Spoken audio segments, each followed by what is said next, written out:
Donald Trump 1980 interview. Let's get into it, folks. Trying to scrape up a down payment for a little fixer-upper in your neighborhood? Take a look at my next guest. There's a report around Wall Street that this is what he has in mind. This is Donald Trump, 33 years old. And some people think that he wants to buy the World Trade Center, the 110-story Manhattan skyscraper that anyone can pick up if they've got the coins. Donald Trump, as I say, is just 33 years old. He took his father's rather modest by current standards real estate empire in Brooklyn and expanded it considerably. He now has an apartment for sale in a new Trump building called the Trump Tower, going up on Fifth Avenue. There it is.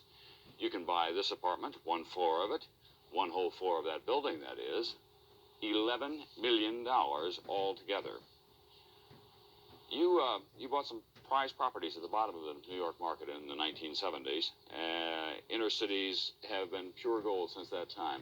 Why? Because replacement costs have just gone up so much? Well, no, not really. I had a great faith in New York. Primarily, our purchases have been in New York. And about 5 years ago, New York was not considered very hot, and cities in general weren't considered too hot. And we purchased the old Commodore Hotel, and we've reconverted that now into about $110 million Grand Hyatt Hotel, which is opening up next week in New York City. And we've made some other purchases that have been fine. Is that your general advice to people who are interested in real estate investment, though? Look to the inner cities, look to old buildings and doing something with them? Well, I like the inner cities. I see the inner cities as being sort of a wave of the future now. I think with the problems of fuel and the gasoline shortages and everything else, and the transportation, especially in the major cities such as New York and Los Angeles and Chicago, I see the inner cities as being probably, in terms of a real estate or in a real estate sense, probably the most viable investments. But it's going to be expensive. Apartments in New York City alone, one bedroom, not very large at all, $650 a month. That's tough for the working class, isn't it? And that's actually now a very low price. In fact, if you have any of them available, I'd like to... I know where I can sell 1,000 of them at that price. Right. Actually, that is a low price. Right. That's really a very low price now. I know of a couple of buildings, for instance, an Olympic Tower, which is on 51st Street and Fifth Avenue. Apartments are being rented by the condominium owners for $5,000 and $6,000 a month, and they're one-bedroom and two-bedroom apartments.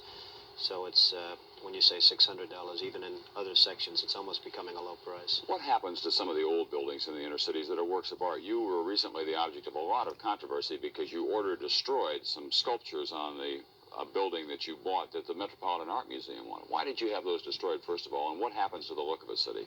Well, what we had is we purchased a site with an old department store on it, the old Bonwit Teller store on Fifth Avenue and 57th Street next to Tiffany, and we had to really take the building down. And there were many people that didn't want us to take it down. They wanted to try and preserve the building. But the building really was not worth, as an art building or an Art Deco building, it really was not worth very much. And we did take it down, and there was somewhat of an outcry, but I think that's generally subsided now, and I think people like what we're doing and like the building that we're putting in its place. But couldn't you have saved just those sculptures that you had broken? Well, it would have been very, very dangerous to have saved them. They weighed 2 tons, they were 15 feet high, they were about 2.5 feet thick, and if they would have fallen, they could have fallen the opposite way. If they fall into the building, you don't worry. If they fall out toward Fifth Avenue, people could have been very badly hurt and killed, and to me, it was not worth it. And they've really proven not to be very valuable art structures right now, and we've had appraisals done. In fact, even after the fact, we've had appraisals done, and they've turned out not to be very valuable. Mr. Trump, what's left in your life? You're 33 years old. You're worth all this money. You say you didn't say that you want to be worth $1 billion. No, I really don't. I just want to keep busy and keep active and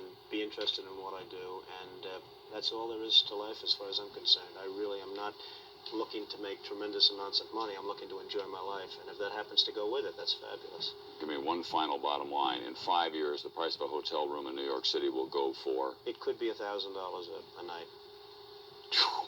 Start saving your money, folks. Just one night, $1,000.